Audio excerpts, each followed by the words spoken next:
a preámbulos. Capítulo 6, página 203, audiencias orales en el proceso penal. Me gusta, vamos a ver la oralidad. 1. Generales. La mayoría de los códigos procesales penales de la Argentina regulan procedimientos esencialmente escritos, que solo por excepción instituyen actos orales.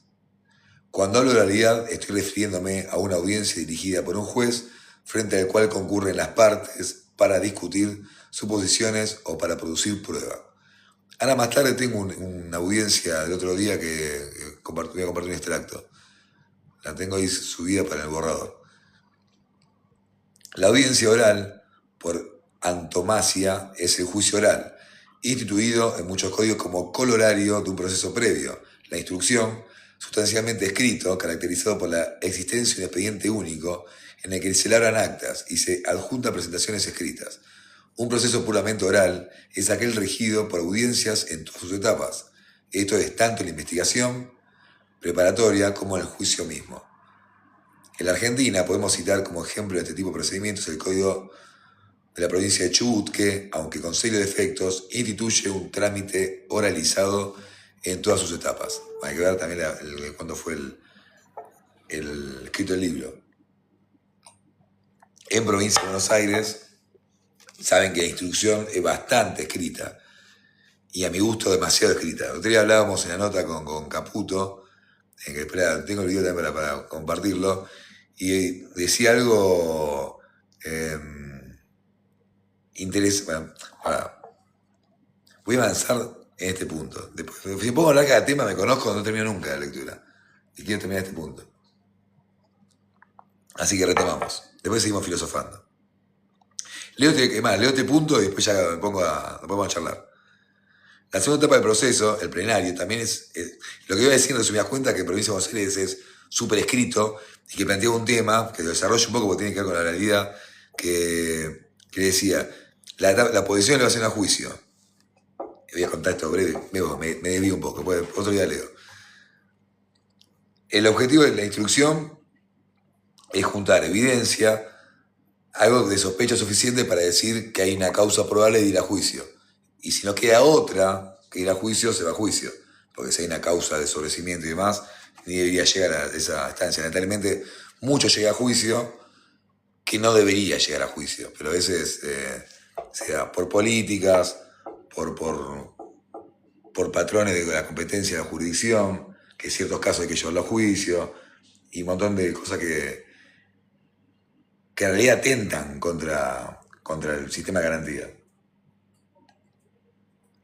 Y yo digo, qué bueno que sería que la etapa escrita, cuando se cumple ese objetivo que el fiscal tiene pruebas, va a decirle al juez de garantías, che, juez de garantías, en la investigación que lleva a cabo, bajo la regla de debido proceso y todo, tengo elementos para sospechar que fulano o fulana podría ser autora de este delito. Entonces lo llevo a juicio para que se pueda defender, a la realidad, a la verdad de la milanesa. Y pero tiene que estar fundamentado eso. Y eso se hace en forma escrita. Se lo pide por escrito al juez, el juez le dice, che, defensa, acá el fiscal está fundamentando que tiene los elementos para poder llevarte a juicio. ¿Qué opinás? A la defensa. Y nosotros, en forma escrita, escribimos, ponemos un escrito hermoso, pero la lectura de eso es muy subjetivo, no es la misma la lectura que poder escribir que hablarlo. Y yo creo que si habría una etapa, una audiencia oralizada, en vez de que sea escrito, resuelve el juez de garantía y se pueda apelar y todo eso, que se fije una audiencia oral y debatamos si hubo una investigación llevada con objetividad, llevada con lo que con un filtro de legalidad. Debatámoslo, déjame que la defensa decirte por qué no, pero no porque un no, porque capricho, porque el principio de inocencia, no. El principio de inocencia basado en que tengo estos fundamentos, no se puede comprobar esto, la teoría del caso es la siguiente, y debatámoslo. ¿Por qué en forma escrita tiene que resolverse si una persona pasar la etapa de juicio con lo que eso implica? Porque te ponen fecha para dentro de un año, te suspenden en la etapa, te botas con el culo en la mano un montón de tiempo, cuando quizás sos inocente, y no tenés por qué estar esperando tanto tiempo que Eso se permite. Y te ponen en riesgo con todo. Y muchas veces se sacan quilombo de encima y lo llevan a juicio. Y lo que iba es eso. Si sería oralizada esa parte, sería mucho más difícil que la que llegue tanto caudal de juicio. Porque llegan sin elementos. Y llega gente con prisión. Lo peor de todo es que a veces llega gente con en prisión preventiva, no de la casa. Y a lo sumo con una pulsera. Está en la prisión preventiva esperando, por situaciones que ni tendrían que haber llegado. Eso no quiere decir que cuando llega con elementos. Y más bueno que lo lleva a juicio y si en el juicio pasa el filtro del bioproceso, que condenen. Pero bueno, este tipo perdón, el artículo 168 bis del Código Procesal de la Provincia de Buenos Aires prevé la realización de una audiencia para discutir la procedencia o continuidad de la prisión preventiva o medidas de coerción vinculadas a la privación de derechos del imputado. Lo mismo hace el Código Procesal Penal de la Ciudad en su artículo 177. La discusión principal en este tipo de audiencia se relaciona con la situación personal del imputado y concretamente con las medidas cautelares que corresponden dictar, en su caso, con las cauciones correspondientes. En suma, esto está bueno también pedir una audiencia donde vos sabés que van a ir, que no tienen ningún riesgo de fuga acreditado ni nada, pero te ponen el titulito de la perspectiva o la pena en expectativa, la pena en expectativa, y con esa frase en el aire pretenden sostener una prisión preventiva, con lo que significa eso. Entonces, debería ser recontrarrealizado todo ese punto. Y yo decía, cuando tenés ese tipo de audiencia, que vos sabés que hay una pena expectativa, está bueno pedir la oralidad porque exigirle también de que más allá del fundamento aparente que van a usar, exigir cuál es el fundamento objetivo real de que está diciendo de por qué hay un riesgo, sacando la pena expectativa porque es subjetiva eso, porque la pena expectativa es algo que lo dice una escala penal, pero no, digamos, que todavía no avanzó a ninguna etapa de que ese principio de inocencia esté sobrepasado. Y no puede ser que con eso solo, esa parte de lo que tú te has armado, cuando el fiscal alega primero, vos vas a tener la escucha de lo que está haciendo el fiscal y tenés que cambiar un poco tu alegato final, lo que tenías armado, por lo menos idealmente, también atacar si hay algo atacable lo que dice. Yo cuando escuchamos que citaste fallo, yo ahí advierto eso y vuelvo al tema de nuevo y le digo a Agus, que Agus acuérdate, tiene una memoria terrible para eso, le digo, che, escúchame, de este fallo, digo, continúa. Hay algo que interpreta, que aclara en qué ámbito se va a aplicar y por qué la excepcionalidad. Y se acordaba que lo había visto en un vivo de Francisco Neto y estamos en el acuerdo intermedio entre el alegato que ya había dado el fiscal de 2 horas 20. Nosotros tardamos 1 hora 6, bastante igual a mi gusto. Y bueno, cuando busco ese fallo, ahí le encuentro el vivo, se va a buscarlo, buscamos el párrafo, descargamos el fallo y vemos que justamente que el fallo continuaba y de ahí marcaba la parte de excepcionalidad que se iba a aplicar. Y eso lo pudimos alegarlo, entonces en el alegato tuvimos que modificar un poco esa parte y fundamentar de por qué hay una falta de objetividad, también una arbitrariedad en citar un fallo con un sesgo para acusar y dejar afuera otras cuestiones que hacen a la totalidad del fallo.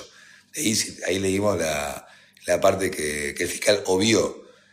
Y creo que eso también marca, ¿no?, un carácter en la defensa. Es decir, no va a pasar cualquier cita como si nada. Digo, acá hay un filtro de legalidad que tiene que pasar. Y por eso lo podemos conocer, y si no lo conocemos, hay que leerlo. Vamos, sigamos con la lectura. Al encarar estas audiencias es importante generar una dinámica en la cual deba ser la fiscalía la que justifique la necesidad de la detención. Digo esto porque muchas veces la inercia inquisitiva en los procesos coloca en cabeza la defensa la carga de explicar y fundamentar por qué debe otorgarse la libertad. Es excelente esto también, eso de utopías, más allá de la presunción de inocencia, todo, en las audiencias, el que sale a justificar, esto también fue parte de mis alegatos, pero el mendigar, la defensa va a ser a mendigar, esto lo dice Carneluti en el libro de él, La miseria del proceso penal, habla de esto, ¿no? Y hay una parte que me quedó a mí, ¿no? Porque es verdad, uno muchas veces está mendigándole al juez de garantías o un fiscal, lo que sea, lo que tiene que ser. ¿Por qué tengo que estar mendigando lo que tiene que ser natural? Porque así lo dice las reglas de un sistema de garantía. Al testigo está permitido. Escuché hace poco una locura, no la quiero contar mucho porque no me lo contaron, pero bueno, no importa dónde ni qué, que habían denunciado a un defensor por entrevistarse con los testigos inquisitivo, dinosauresco. Se pueden imaginar de qué jurisdicción estoy hablando, ¿no? Es increíble que hagan ese planteo. Es increíble. Obviamente que fue apelado y tengo entendido, sé que ha ido bien en la revisión, pero no pude hablar porque bueno, terminé tarde. Eso fue hace unos días. Pero se pudo revertir. Pero es increíble que denuncien eso. Algo más arbitrario, algo más inquisitivo, el código viejo no hay. Entonces ahí te das cuenta que el título acusatorio a veces queda grande. Sigamos.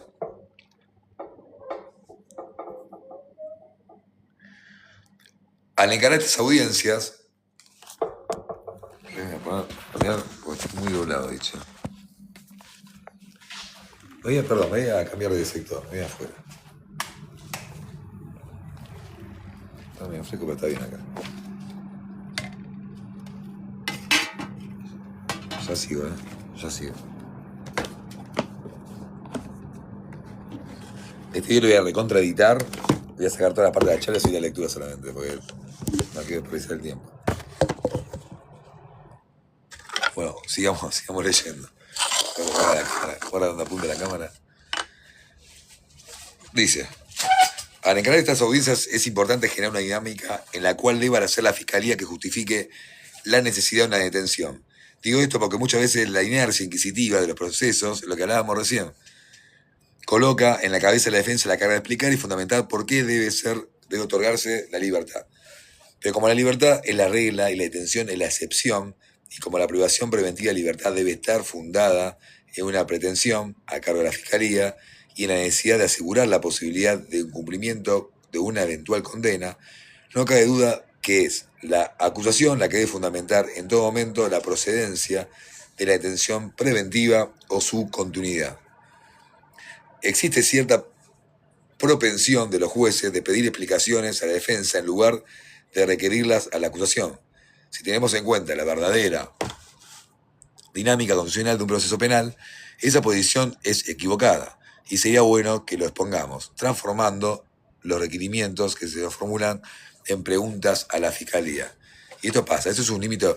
Por eso todavía cuando estuvo un invitado en el programa también hablaba de esto de entender la lógica adversarial, la lógica acusatoria, de que el juez tiene que intervenir lo menos posible.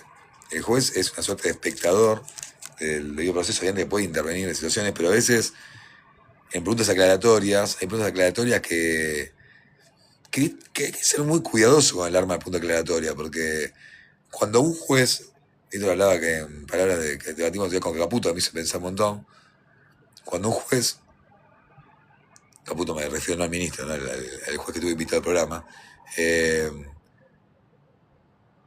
¿qué límite hay cuando un juez está haciendo una pregunta aclaratoria en el juicio? ¿Está aclarando qué? ¿Está aclarando a un sesgo? ¿Está aclarando? El juez tiene que también velar por las objeciones, la calidad de prueba que va a entrar al proceso, y es un carácter muy técnico el que tiene que hacer. Y esas preguntas aclaratorias, el abuso de la aclaratoria, yo digo que no esté mal usarla, pero a veces puede haber un abuso porque si tanto tenés que aclarar algo, estás ya resolviendo algo antes que se produzca un montón de pruebas todavía del debate. ¿Qué tanto tenés que aclarar?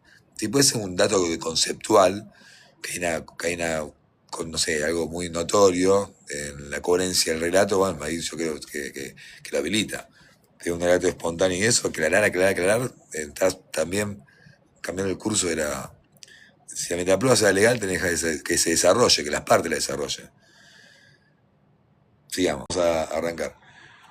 Ofrecimiento de prueba, escritos y audiencias. En el taller, vamos a dar ahora en junio, que tengo que poner las pilas, mañana voy a ver si me acomodo por un montón de consultas todo y algunas me quedan colgadas. Comparto yo creo que la posición del juicio que hicimos con Vargas estuvo muy buena, muy buena, porque en realidad también fue la base de la defensa del juicio después. El, el cuestionamiento que hicimos a la prueba en todo, y como ahí hicimos un laburo que estuvo bueno en comparar, buscar estadísticas también de sentencias y comparar lo que quiere decir la perspectiva de género aplicada con debido proceso. Y poner un límite en validar las dos entidades, pero con los límites que tiene que tener. Y creo que estuvo bueno, que quizás lo pudo poner un poco más en el juicio, pero para mí era. Me acuerdo que se lo mandé. Hay muchos abogados que son reacios a mandarle los escritos a los clientes. Hay gente que lo piden o que se da, ¿viste? Yo no tengo drama de compartirlo. Y me acuerdo que Johnny me lo. Doctor, me podría pasarlo, aparte, imagínate que también en encierro, y más cuando estás comiendo un garrón, digo, está bueno tener una participación activa en tu defensa, porque es tu vida también, y también que hay detalles que daba Videl. Y me acuerdo que se lo mando, cuando voy a visitarlo un día, a visitarlo, a ver algo de la causa, a charlar, a entrevistarlo, le llevo la pieza que fue a los 2 días que habían presentado. Y me llama a los días, me dice, digo, che, doctor, me dice, está muy bueno, ¿eh? Lo leía, digo, está muy bueno lo que hizo, está, ¿no? Se me gustó, se lo imprimí, y se lo di, hay un policía que creo que era docente, algo así, y me lo pidió, se lo puedo dar, y sí, obvio, digo, dáselo, digo, obvio.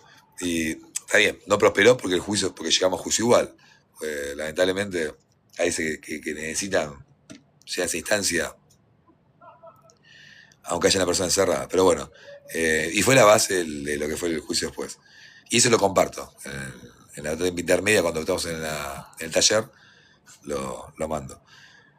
Bueno, sigamos. El ofrecimiento de prueba para el juicio oral está regulado en los artículos 354 y 355 del concordante del Código Procesal Penal de la Nación, 338 y concordante de Provincia de Buenos Aires. Bueno, así, nada.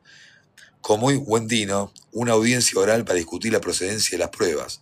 Ahí sí, ya en esta etapa, ya en Provincia de Buenos Aires tenemos la audiencia del 338.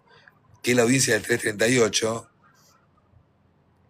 tenemos, si yo cuento mira, cómo fue la evolución de primera audiencia del 338 a las últimas, es abismal, ¿no? También la diferencia que hay. Porque también la cultura del trámite, la cultura inquisitorial que hay en el acusatorio actualmente, en provincia,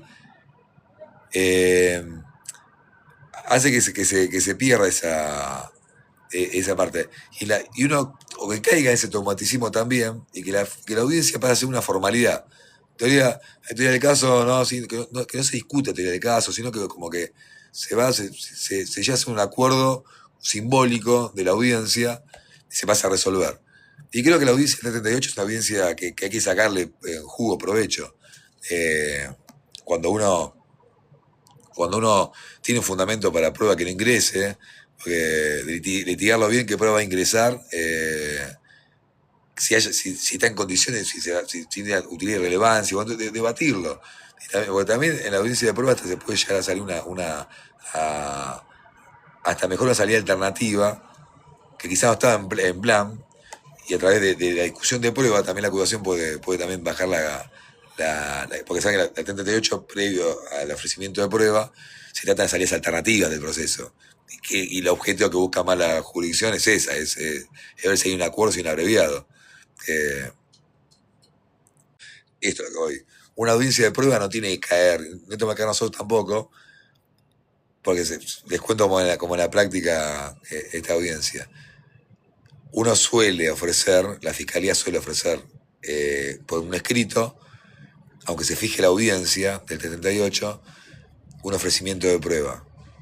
Y la defensa deja su ofrecimiento de prueba y se opone a una prueba del criterio fiscal, y después en la audiencia que se fija, uno tiene que, y hay una resolución también en Provincia de Buenos Aires de que amplía ese derecho de que las audiencias se hagan, y cuál es el objetivo también de buscar esa alternativa para depurar un poco el ingreso de juicios.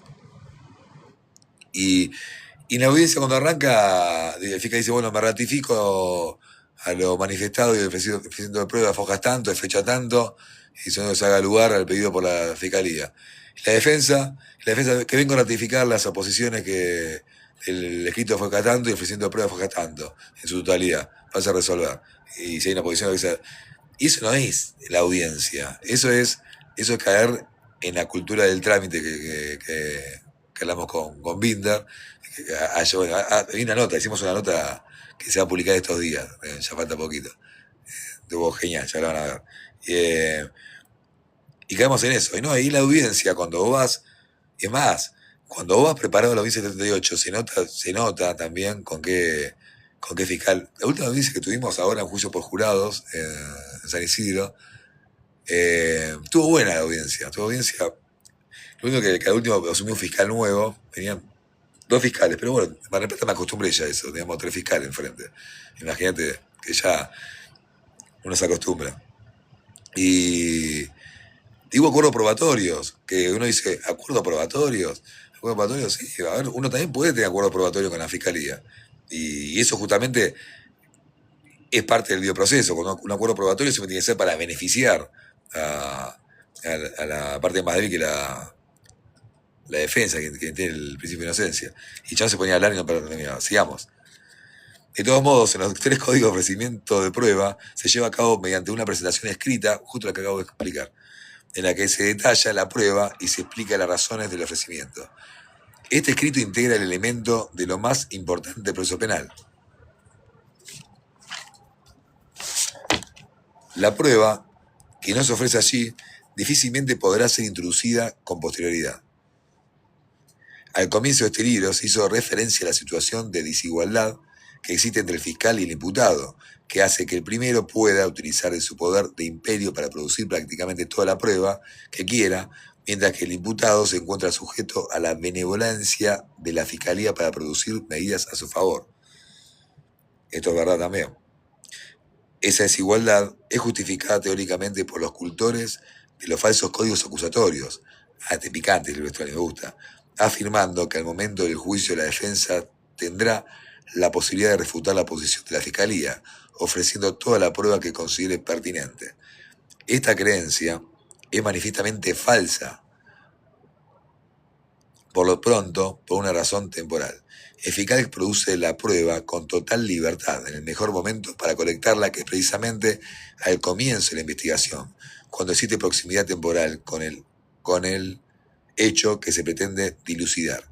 Esa ventaja no se suple ni se compensa años después en los hechos, prueba de descargo.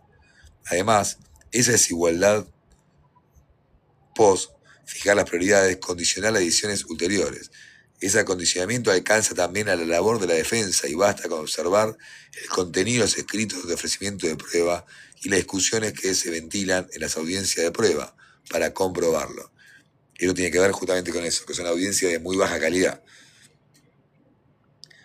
La actividad de la defensa, en esta oportunidad procesal, se limita a pedir la incorporación de alguna prueba favorable entre todas las recolectadas por la Fiscalía, requerir algún oficio, tal vez alguna pericia dirigida a relativizar alguna creencia ya marcada a fuego del expediente, y la consabida lista de testigos que en general son los mismos que ya declararon o personas que tienen alguna relación con los actos producidos por la Fiscalía durante la instrucción.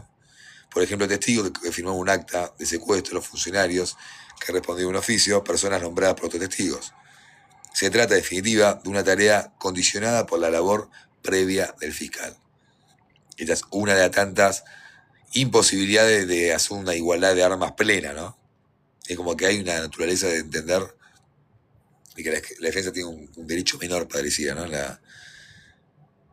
En los trámites. Se trata, en definitiva, de una tarea condicionada por la labor previa fiscal. No cabe duda de que hay que llevar a cabo esa tarea, porque a la defensa le basta con relativizar la versión de cargo para ganar la partida, pero muchas veces con ello no basta. Ya se dijo. Así como la Fiscalía libre oficios, pide allanamientos, cita compulsivamente testigos, ordena pericias, esto es tremendo. Y las cosas que a veces hacen con menores de edad, he visto también que fija una audiencia, en la segunda audiencia se le venció, se pasó el plazo y después quedó una cámara Gesell. Hay unas prolijidades que cuando lo hace la Fiscalía, la acusación, bueno, es parte de la gestión de la ley de víctimas, lo controlan. Cuando lo hace, si la defensa quiere reiterar hechos o lo que sea, olvídate que esa podemos hacer una protesta o hacerlo rever por el fiscal de cámara más adelante, pero ahí, en la instrucción, la defensa no, si es negar una prueba, se puede hacer una queja o lo que sea, pero tiene que esperar a la edición de cámara, la fiscalía de cámara. Bueno, bla. ¿Dónde dejé? Ya nos referimos a ello cuando hablamos de la indefensión, pero esto está hablando de cuando las defensas también recaen en el ofrecimiento de pruebas como trámite. Ya nos referimos a ello cuando hablamos de la indefensión, pero es pertinente traerlo a colación respecto a este punto, porque la audiencia de prueba, esto es, el momento en que la defensa tiene ese supuesto derecho a contrarrestar la imputación, es la oportunidad en la que el abogado defensor debe pasar factura por la desigualdad